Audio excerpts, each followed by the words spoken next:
Treatment के बाद वो अपने नेक्स्ट लाइफस्टाइल लाइक उसकी शादी होती है, तो क्या वो अपने बच्चे को जन्म दे सकती है? तो हाउ कैन यू मैनेज, कैसे उसको मैनेज करती हो आप? तो अगर ऐसी कोई फीमेल हमारे पास आती है तो उनका जो प्रिलिमिनरी वर्कअप होता है, टेस्टिंग होता है, वो सब करा के फिर जो भी उनका कीमो या रेडिएशन यानी सिकाई लगनी होती है उसके लिए हम उनको फिर एडवाइस करते थे।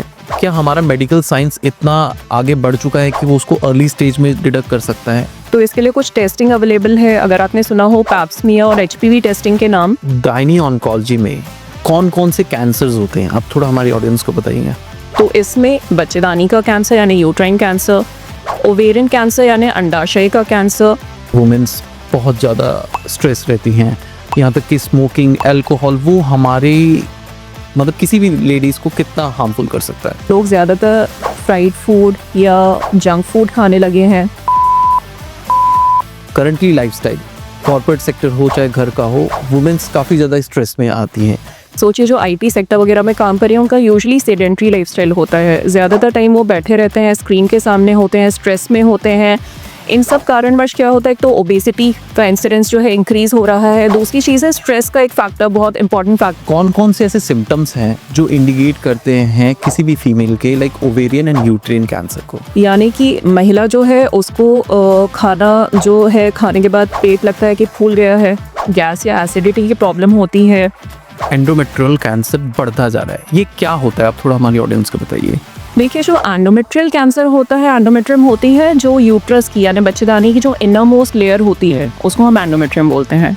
अभी हम देख रहे हैं मैम AI, तो क्या रोबोटिक सर्जरीज के अंदर भी AIs आ चुके हैं? रोबोटिक सर्जरी में यही चीज़ हम रोबोट के द्वारा करते हैं।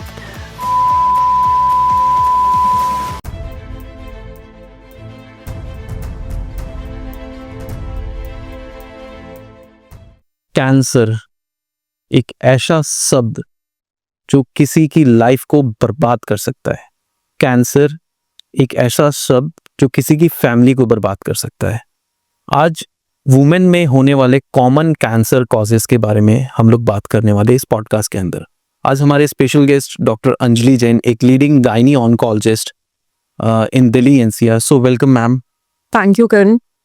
सो लास्ट तक जरूर जुड़े रहिएगा इस पॉडकास्ट में, क्या पता कौन सी जानकारी आपकी फैमिली के लिए बहुत कारगर हो। So let's start. क्या इंस्पायर किया आपको कि बिकम अ गायनी ऑन्कोलॉजिस्ट, कि वुमेन की ही कैंसर लाइन में आपने क्यों चॉइस किया?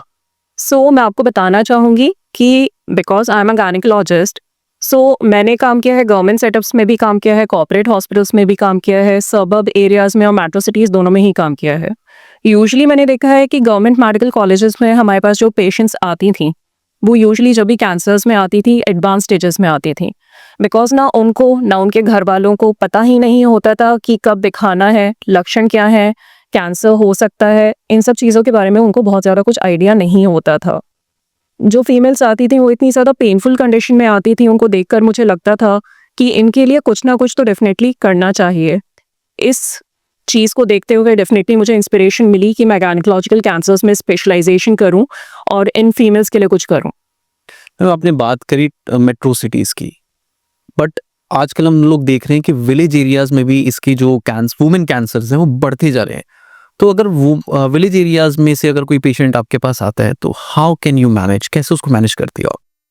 देखिए विलेज एरियाज और मेट्रो सिटीज़ में डिफरेंस आपका जो रहता है वो अवेयरनेस का रहता है।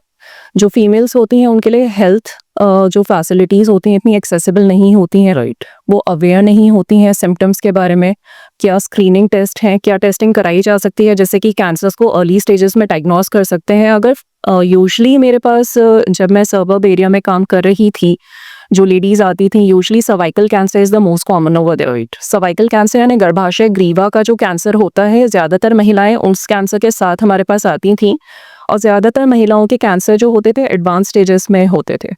तो अगर ऐसी कोई फीमेल हमारे पास आती है तो उनका जो प्रिलिमिनरी वर्कअप होता है, टेस्टिंग होता है, वो सब करा के फिर जो भी उनका कीमो या रेडिएशन यानी सिकाई लगनी होती है उसके लिए हम उनको फिर एडवाइस करते थे। मैम आपने बात करी सर्वाइकल कैंसर, तो कोई भी वुमेन अपने आप को कैसे क्योर करे कि उसको पता चले कि नहीं मेरे को ये इस चीज़ का प्रॉब्लम हो रहा है, उसके सिम्टम्स क्या होते हैं? देखिए सर्वाइकल कैंसर यूजुअली तो अर्ली स्टेजेस में सिम्टम्स नहीं देता है। पहले हमें सबसे पहले ये बात समझनी होगी कि अर्ली स्टेजेस में लक्षण ज़्यादातर नहीं आते हैं। जो लक्षण आने शुरू होते हैं वो जब स्टेज थोड़ी एडवांस हो जाती है तब आने शुरू होते हैं। लेकिन फिर भी कुछ लक्षण हैं जिससे हमें एक इंडिकेशन मिलता है, एक सहायता मिलती है जानने में कि कैंसर हो सकता है। तो सर्वाइकल कैंसर में यूजुअली जो संभोग के बाद ब्लीडिंग होती है यानी पोस्ट कॉर्टल ब्लीडिंग जिसको हम बोलते हैं, या किसी फीमेल को अगर बहुत ज़्यादा लंबे टाइम से गंदा पानी जा रहा है नीचे से वजाइना के रास्ते से, तो वो भी एक सिम्टम हो सकता है। उनको यूरिन पास करने में डिफ़िकल्टी होती है, यह सब लक्षण होते हैं। प्लस जो महिलाएं जिनमें ब्लीडिंग बंद हो चुकी है यानी पोस्ट मेनोपॉजल जो महिलाएं हैं, उनमें अगर फिर से ब्लीडिंग होती है तो ये भी एक लक्षण हो सकता है सर्वाइकल कैंसर का। मैम आपने बात करी थी कि एडवांस स्टेजेस में हमें कैंसर का पता चलता है। क्या हमारा मेडिकल साइंस इतना आगे बढ़ चुका है कि वो उसको अर्ली स्टेज में डिटेक्ट कर सकता है, तो वो क्योरेबल हो पाता है? तो मैं आपको बताना चाहूँगी सर्वाइकल कैंसर जो है इसके साथ अच्छी बात यह है कि एक बहुत ही प्रिवेंटेबल कैंसर है, यानी इसको हम रोक सकते हैं पूरी तरह से। तो इसके लिए कुछ टेस्टिंग अवेलेबल है। अगर आपने सुना हो पैप्समिया और एचपीवी टेस्टिंग के नाम, तो इनको कराकर हम इस कैंसर को अर्ली स्टेजेस में डायग्नोस कर सकते हैं या तो कैंसर बनने से पहले ही डायग्नोस कर सकते हैं, जिस केस में इसका ट्रीटमेंट काफ़ी हद तक बहुत कारगर रहता है। कुछ वैक्सीन्स हैं जैसे एचपीवी वैक्सीन्स हैं जिनको लगाकर, इनको हम बच्चों में लगाते हैं यूजुअली और महिलाओं में भी लगा सकते हैं। कौन सी एज ग्रुप रहती है मैम ये? बच्चों में इसकी जो एज ग्रुप होती है एज अर्ली एज 8 ईयर्स से हम लोग स्टार्ट कर सकते हैं इस वैक्सीन को लगाना। और जो गाइडलाइंस कहते हैं वो कहते हैं कि टिल 45 ईयर्स ऑफ एज तक भी हम महिलाओं में इस वैक्सीन को लगा सकते हैं। हालांकि अगर हम सेक्सुअल एक्टिविटी के स्टार्ट होने से पहले अगर इस टीके को लगाते हैं तो ये 100% सर्वाइकल कैंसर को प्रिवेंट कर सकती है। 100% कर सकती है। तो क्या हर वुमेन को ज़रूरी है ये वैक्सीन लगवाना? देखिए पहली बात तो है कि फीमेल्स को ही नहीं, इनफैक्ट अब गाइडलाइंस है WHO की कि बॉयज़ को भी ये वैक्सीन लगवानी चाहिए। तो अपने बच्चों में starting from 8 years of age till 15 years of age कहा जाता है यूजुअली, इसको हम लगवाते हैं। तो जो ऑप्टिमम एज कहते हैं वो कहते हैं 11 से 12 साल के अराउंड में हमें बच्चों को लगवाना चाहिए, चाहे वो हमारा बेटा हो चाहे बेटी हो, क्योंकि यह जो वैक्सीन होती है ये ह्यूमन पैपिलोमा वायरस जो कि एक प्रकार का वायरस इन्फेक्शन है उसके अगेंस्ट में लगाई जाती है। तो उसके द्वारा जितने भी कैंसर्स होते हैं, नॉन कैंसरस कंडीशंस होती हैं, उन सभी को हम इनके द्वारा प्रिवेंट कर सकते हैं। टॉकिंग अबाउट कि मैम गायनी ऑन्कोलॉजी में कौन कौन से कैंसर्स होते हैं, आप थोड़ा हमारी ऑडियंस को बताइए। सो गायनेकोलॉजिकल कैंसर्स यूजुअली हम कहते हैं उन कैंसर्स को जो गायनेकोलॉजिकल ऑर्गन्स यानी फीमेल की जो रिप्रोडक्टिव ऑर्गन्स हैं उनके कैंसर्स होते हैं। तो इसमें बच्चेदानी का कैंसर यानी यूट्राइन कैंसर, ओवेरियन कैंसर यानी अंडाशय का कैंसर, बच्चेदानी के मुंह का कैंसर जिसको कि हम सर्वाइकल कैंसर बोलते हैं, वल्वल और वजाइनल कैंसर, यही सब कैंसर आते हैं। तो कौन सा कैंसर जो होता है मैम 100% क्योरेबल होता है? देखिए इसमें जैसे मैंने आपको बताया सर्वाइकल कैंसर जो है उसको हम ऑलमोस्ट प्रिवेंट कर सकते हैं, ऑलमोस्ट 100% प्रिवेंट कर सकते हैं। और बाकी कैंसर्स को भी अगर हम अर्ली स्टेज में डायग्नोस कर लेते हैं तो उनका जो इलाज है वो काफ़ी कारगर रहता है। होप इस पॉडकास्ट के माध्यम से काफ़ी लेडीज़ या महिला जो विलेज एरियाज में भी हैं उनको ये पता चले कि अर्ली डिटेक्शंस में हम लोग किसी भी कैंसर लाइक सर्वाइकल हो चाहे ओवेरियन हो उसको हम लोग अर्ली स्टेजेस में हम लोग क्योर कर सकते हैं। अब talking about ma'am currently lifestyle, हम टियर सिटीज़ में देख रहे हैं वुमेन्स बहुत ज़्यादा स्ट्रेस रहती हैं, यहाँ तक कि स्मोकिंग, अल्कोहल, वो हमारी मतलब किसी भी लेडीज़ को कितना हार्मफुल कर सकता है? देखिए one of the causes for increasing incidence of cancer यानी कैंसर क्यों बढ़ रहा है तो उसका एक बहुत बड़ा कारण है लाइफस्टाइल चेंजेस। आजकल जो हम लोगों ने लाइफस्टाइल अपनाया है, हम लोगों ने थोड़ा वेस्टर्न लाइफस्टाइल अपना लिया है as compare to the Indian lifestyle. तो इसमें जैसे जो खाने का तरीका है, जो खाने की क्वालिटी है वो चेंज हो गई है। लोग ज़्यादातर फ्राइड फूड या जंक फूड खाने लगे हैं। दूसरी चीज़ है जो स्मोकिंग और अल्कोहल है उसका भी काफ़ी हद तक जो है इनटेक बढ़ गया है। तीसरी चीज़, महिलाएं जो हैं मैरिज की एज जो है इंक्रीज़ हो रही है, देर में मैरिज होती है, बच्चे भी फिर देर से होते हैं। तो ये सब जो लाइफस्टाइल चेंजेस हैं ये बहुत बड़े कारण हैं कैंसर के इंसिडेंस को इंक्रीज़ के लिए। मैम आजकल हम लोग जो जैसे देखते हुए आ रहे हैं कि करंटली लाइफस्टाइल कॉर्पोरेट सेक्टर हो चाहे घर का हो, वुमेन्स काफ़ी ज़्यादा स्ट्रेस में आती हैं। मैक्सिमम जो कॉर्पोरेट्स वुमेन्स हैं उनका लाइफस्टाइल बिल्कुल ही चेंज हो चुका है। तो उनकी वजह से उनको बहुत ज़्यादा प्रॉब्लम्स होती हैं, लाइक इरेगुलर पीरियड्स हो गया। तो क्या ये कैंसर के साइन बन सकते हैं? देखिए ये आपने बिल्कुल सही कहा। जो स्ट्रेस है आजकल की लाइफ में, क्योंकि लाइफस्टाइल में एक स्ट्रेस एक बहुत बड़ा फैक्टर है, और जो यूजुअली हैं महिलाएं जो कॉर्पोरेट सेक्टर में काम कर रही हैं, या आप सोचिए जो आईटी सेक्टर वगैरह में काम कर रही हैं, उनका यूजुअली सेडेंट्री लाइफस्टाइल होता है। ज़्यादातर टाइम वो बैठे रहते हैं, स्क्रीन के सामने होते हैं, स्ट्रेस में होते हैं। इन सब कारणवश क्या होता है, एक तो ओबेसिटी का इंसिडेंस जो है इंक्रीज हो रहा है। दूसरी चीज़ है स्ट्रेस का एक फैक्टर, बहुत इंपॉर्टेंट फैक्टर है जो रोल प्ले करता है। तो मैं आपको बताना चाहूँगी पीरियड्स इरेगुलर होते हैं, उसमें एक जो कॉज है वो स्ट्रेस हो सकता है। दूसरा, अगर किसी महिला को पीरियड्स जो हैं वो ज़्यादा एक्सेस में आने लगे, यानी उनको काफ़ी ज़्यादा हैवी फ्लो होता है या काफ़ी जल्दी आ रहे हैं, तो ये एक एक साइन हो सकता है कि कुछ दिक्कत अंदर डेवलप हो रही है। लेकिन इस चीज़ का पता लगाने के लिए कि वो हार्मोनल इम्बैलेंस की वजह से है, स्ट्रेस की वजह से है, या किसी और कारणवश यानी कैंसर वगैरह की वजह से है, उसके लिए तो डेफिनेटली एक प्रॉपर वर्कअप का रिक्वायरमेंट है। तो आपको अपने गायनेकोलॉजिस्ट के पास जाके डेफिनेटली कंसल्ट करना चाहिए और फर्दर वर्कअप कराना चाहिए। मैम, कौन-कौन से ऐसे सिम्पटम्स हैं जो इंडिकेट करते हैं किसी भी फीमेल के, like ovarian and uterine cancer को? ये आपने बहुत अच्छा क्वेश्चन पूछा। यूजुअली ओवेरियन कैंसर जो है, यानी अंडाशय का जो कैंसर होता है, इसके साइंस जो होते हैं वो बहुत ज़्यादा नॉन स्पेसिफिक होते हैं। यानी कि महिला जो है उसको खाना जो है खाने के बाद पेट लगता है कि फूल गया है, गैस या एसिडिटी की प्रॉब्लम होती है, या उनको लगता है पेट जल्दी भर गया है, पेट में दर्द रह सकता है, यह सभी सिम्टम्स हो सकते हैं। लेकिन जब ये वाले लक्षण आते हैं तो महिला क्या करती हैं, वो जाती हैं एक गैस्ट्रो के डॉक्टर के पास या एक फिजिशियन के डॉक्टर के पास, क्योंकि यूजुअली उनको लगता है कि गैस की प्रॉब्लम हो रही है शायद। और इस वजह से जो गैस की दवाइयाँ होती हैं, लाइक पीपीआईज वगैरह होते हैं, उनको खा के वो सिम्टम्स को दबाते रहते हैं। लेकिन उनको इस बारे में आइडिया नहीं होता है कि यह लक्षण जो हैं ओवेरियन कैंसर के भी हो सकते हैं। तो ओवेरियन कैंसर के यूजुअली ये सारे नॉन स्पेसिफिक साइन सिम्टम्स होते हैं। तो अगर आपको ऐसी कोई भी लॉन्ग स्टैंडिंग दिक्कत हो रही है तो डेफिनेटली अपने गायनेकोलॉजिस्ट से मिलिए, बेटर है गायनी ऑन्कोलॉजिस्ट से मिलिए और फर्दर वर्कअप जरूर करवाइए। इसके साथ-साथ मैम हम लोग देख रहे हैं मेट्रो सिटीज़ में एंडोमेट्रियल कैंसर बढ़ता जा रहा है। ये क्या होता है? आप थोड़ा हमारी ऑडियंस को बताइए। देखिए, जो एंडोमेट्रियल कैंसर होता है, एंडोमेट्रियम होती है जो यूट्रस की यानी बच्चेदानी की जो इनर मोस्ट लेयर होती है, उसको हम एंडोमेट्रियम बोलते हैं। उसी के कैंसर को हम एंडोमेट्रियल कैंसर के नाम से जानते हैं। मेट्रो सिटीज़ में चेंजिंग लाइफस्टाइल्स की वजह से ओबेसिटी इंक्रीज हो रही है। जैसे खाने का मैंने आपको बताया चेंज हो रहे हैं, खाना जंक फूड ज़्यादा खाते हैं, बच्चों में इनफैक्ट जंक फूड खाने के काफ़ी ज़्यादा इंसिडेंट्स हो गया है, तो उस वजह से वेट बढ़ता है। और बाकी लाइफस्टाइल चेंजेस ये यानी कि इंक्रीजिंग स्मोकिंग, अल्कोहल, इन सब की वजह से भी एंडोमेट्रियल कैंसर का जो इंसिडेंस है वो मेट्रो सिटीज़ में बढ़ गया है। अब इसके लक्षण क्या होते हैं अगर हम उसके बारे में बात करें, तो जिन महिलाओं में रेगुलर पीरियड्स हैं लेकिन उनके अब पीरियड्स इरेगुलर हो गए हैं, यानी कभी भी आते हैं, बीच में पीरियड्स के अलावा भी उनको ब्लीडिंग हो जाती है, या जब ब्लीडिंग होती है तो वो काफ़ी हैवी अमाउंट में होती है, ज़्यादा दिन तक चलती है, तो यह सभी सिम्टम हो सकते हैं एंडोमेट्रियल कैंसर के। अगर ऐसा कुछ होता है तो डेफिनेटली अपने गायनेकोलॉजिस्ट से एक बार कंसल्ट करना चाहिए। मैम, आप अपनी ओपीडी में लास्ट डिकेड के और इस डिकेड के अंदर सबसे ज़्यादा कौन सी एज ग्रुप को देख रहे हैं कि इस एंडोमेट्रियल कैंसर से अफेक्टेड आ रहा है? देखिए, endometrial cancer usually post menopausal patients में होता है, यानी कि जिन पेशेंट्स में मीनोपॉज जो अटेन कर चुकी हैं, और इसका सबसे कॉमन सिम्टम जो होता है वो पोस्ट मीनोपॉजल ब्लीडिंग होता है। यानी महिला में ब्लीडिंग बंद हो चुकी है लेकिन उसके बाद उनमें फिर से ब्लीडिंग आनी स्टार्ट हुई है। और दिक्कत वाली चीज़ ये है कि ज़्यादातर महिलाएं उसको जो है इग्नोर कर देती हैं। उनको लगता है कि कभी थोड़ी बहुत ब्लीडिंग हुई है तो नॉर्मल है, लेकिन उसको बिल्कुल इग्नोर नहीं करना है। एंडोमेट्रियल कैंसर के साथ अच्छी बात यह है कि पोस्ट मीनोपॉजल ब्लीडिंग के द्वारा अगर आप अपने गायनेकोलॉजिस्ट को कंसल्ट करते हो तो अर्ली स्टेजेस में हम इस कैंसर को डायग्नोस करके बहुत इजीली ट्रीट कर सकते हैं।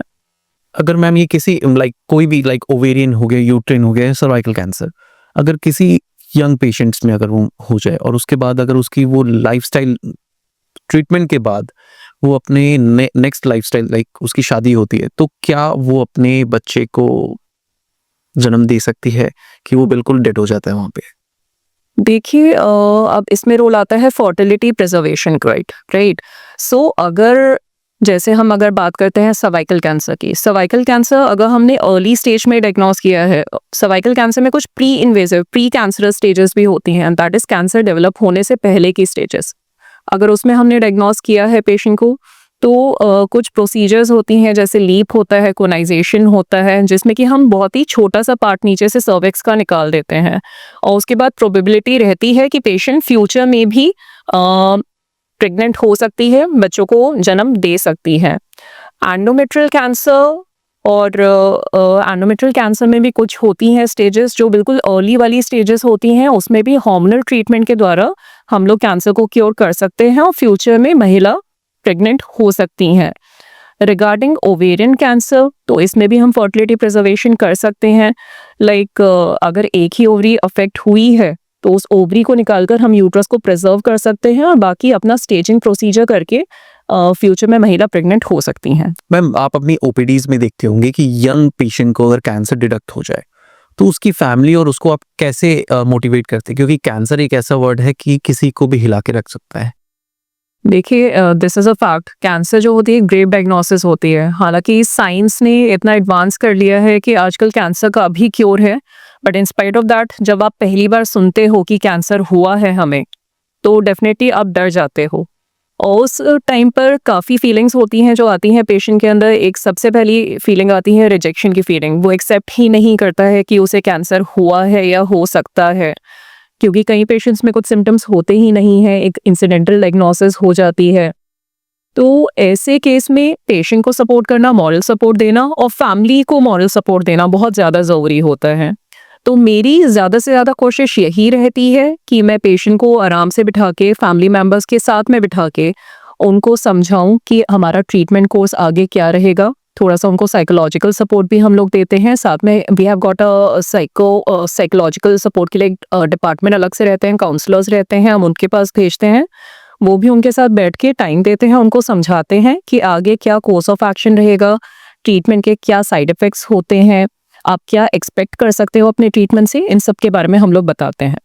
मैम, आपने बात करी ट्रीटमेंट ऑप्शंस में, तो हमारा मेडिकल साइंस आज कितना बहुत ज़्यादा आगे बढ़ चुका है, तो कौन कौन से ट्रीटमेंट ऑप्शंस अवेलेबल हैं किसी भी कैंसर को? सर्जरीज में क्या है और मेडिसिन से वो कैसे क्योर कर सकते हैं?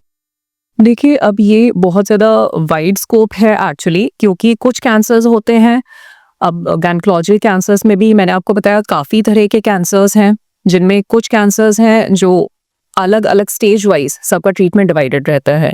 लाइक सर्वाइकल कैंसर को अगर आप अर्ली स्टेज में डायग्नोस कर रहे हो तो डेफिनेटली सर्जरी एक बहुत अच्छा ऑप्शन है उसके लिए। अगर ओवेरियन कैंसर, एंडोमेट्रियल कैंसर को भी आप कर रहे हो डायग्नोस, तो उसके लिए भी सर्जरी डेफिनेटली आपको करनी है। लेकिन सर्जरी के बाद वाला पार्ट जो होता है, जिसको कि हम एडजुवेंट ट्रीटमेंट बोलते हैं, सर्जरी के बाद कई बार होता है हमें पेशेंट को कीमोथेरेपी देनी होती है या पेशेंट को सिकाई यानी रेडिएशन थेरेपी देनी होती है। ये डिपेंड करता है कि हमारी फाइनल रिपोर्ट जो है उसमें क्या स्टेज बनती है। राइट। अभी हम देख रहे हैं मैम एआई, तो क्या रोबोटिक सर्जरीज के अंदर भी एआईज आ चुके हैं? देखिए, रोबोटिक सर्जरी जो है ये एक बहुत एडवांस फॉर्म ऑफ सर्जरी है। इसमें क्या रहता है, काफ़ी तरह के रोबोट्स हैं आजकल जो अवेलेबल हैं। तो रोबोटिक सर्जरी में बेसिकली आपने अगर लैप्रोस्कोपी सर्जरी के बारे में सुना हो, इट्स अ की होल सर्जरी, यानी दूरबीन से की जाने वाली सर्जरी, जिसमें एक छोटे छोटे इंसिशंस आते हैं, एक बड़ा इंसिशन नहीं आता है, उसके द्वारा हम जो होता है सर्जरी परफॉर्म करते हैं। रोबोटिक सर्जरी में यही चीज़ हम रोबोट के द्वारा करते हैं। रोबोट का पूरा कंट्रोल सर्जन के हाथ में रहता है और उसके थ्रू सर्जरी हम लोग परफॉर्म करते हैं। उसमें भी इंसिशंस काफ़ी छोटे आते हैं। अच्छी चीज़ ये होती है कि जो ईजिली एक्सेसिबल एरियाज नहीं होते हैं, उसमें भी हम पहुंचकर रोबोट के द्वारा सर्जरी को परफॉर्म कर सकते हैं। प्लस बहुत अर्ली रिकवरी होती है, पेशेंट की ब्लड लॉस काफ़ी हद तक कम होता है। इनफैक्ट सर्जरीज के बाद यूजली सेकेंड या थर्ड डे तक हम पेशेंट को घर भी भेज देते हैं। ये तो बात रही मैम सर्जरी ऑप्शंस की। अभी हम लोग देख रहे हैं कि यंग पेशेंट्स में इनरेगुलर ब्लीडिंग बहुत ज़्यादा होती है, तो इसका क्या रीजंस हो सकता है? देखिए, इरेगुलर ब्लीडिंग का मतलब केवल ब्लीडिंग का जल्दी जल्दी आना या हैवी आना नहीं होता है, लेकिन अगर किसी पेशेंट को डिलेड पीरियड्स आ रहे हैं, यानी कि 2 से 3 महीने में पीरियड्स आते हैं, तो वो भी इरेगुलर ब्लीडिंग में ही आता है।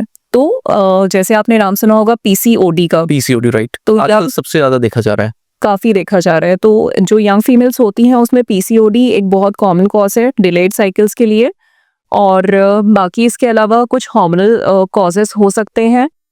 इसके अलावा सर्वाइकल पॉलिप्स हो सकते हैं, यानी कि बच्चेदानी के मुंह पे, सर्विक्स पे कुछ पॉलिप्स हो सकते हैं। एंडोमेट्रियम यानी यूट्रस के अंदर कुछ पॉलिप्स हो सकते हैं, जिनको हम एंडोमेट्रियल पॉलिप्स बोलते हैं।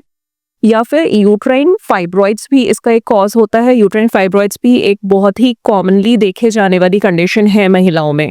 इसमें क्या होता है, यूट्रस में रसौली जिसको हम बोलते हैं वो बन जाती है, या फिर एडेनोमायोसिस एक कंडीशन अगर आपने सुनी हो तो ये भी एक कॉज हो सकता है। एंड बिसाइड्स दैट कैंसर यानी एंडोमेट्रियल कैंसर या एंडोमेट्रियल हाइपरप्लेजिया तो अपने आप में कॉज है ही इन सब चीज़ों के लिए। रैपिड फायर की तरफ चलते हैं। Ma'am 5 common tips for women जिससे वो कैंसर और नॉन कैंसरस दोनों सिम्टम से दूर रह सकती हैं। Okay, so regular testing, HPV vaccination, avoid alcohol and drinking, right. maintain an optimal weight, and lifestyle modifications like dietary modifications and diet changes. The pap smear it's painful और painless. So I wouldn't say that it is painful, but it can be a bit uncomfortable for the patient, but it is not painful at all. Okay. HPV vaccination, yes और no? A big yes. Why? Why? So basically, HPV is a cause for many cancerous as well as non-cancerous conditions, and a big yes for HPV vaccine, not just for the females but for the boys as well. Okay. Cancer detected early curable और not? So early stage में अगर cancer develop होता है तो definitely it is curable. Okay. 1 common symptoms women should never ignore from cancer? So I would से postmenopausal bleeding, क्योंकि काफ़ी महिलाएं होती हैं जो उसको इग्नोर कर देती हैं, but it can be a sign of cancer. Okay. 1 message for all women watching this today? So I would say कि आपकी जो हेल्थ है वो उतनी ही इम्पॉर्टेंट है जितनी आपकी फैमिली की हेल्थ है। तो अपने को भी आपको प्रायोरिटी पे रखना है। अगर आपको कोई दिक्कत हो रही है तो डेफिनेटली आपको जाकर कंसल्ट करना है, अपने रेगुलर हेल्थ चेक्स कराने हैं, रेगुलर टेस्टिंग करानी है, HPV वैक्सीन लेनी है और हमेशा अपनी हेल्थ के लिए अवेयर और कॉन्शियस रहना है। Thank you ma'am. होपफुली इस पॉडकास्ट के थ्रू बहुत सारी लेडीज और बेसिकली वो विलेज एरियाज के वुमेन्स को पता चले कि कोई भी कैंसर को हम लोग कैसे क्योर करते हैं और वुमेन के अंदर कौन कौन से कैंसर्स पाए जाते हैं। So thank you so much for watching this podcast. Hopefully आपको बहुत सारी जानकारी इससे मिली हो, आपकी फैमिली के काम है और आपके भी काम है। सो अगर आप ऐसी और ज़्यादा जानकारी चाहते हैं तो हमारे चैनल को लाइक, शेयर एंड सब्सक्राइब ज़रूर करिएगा। Thank you.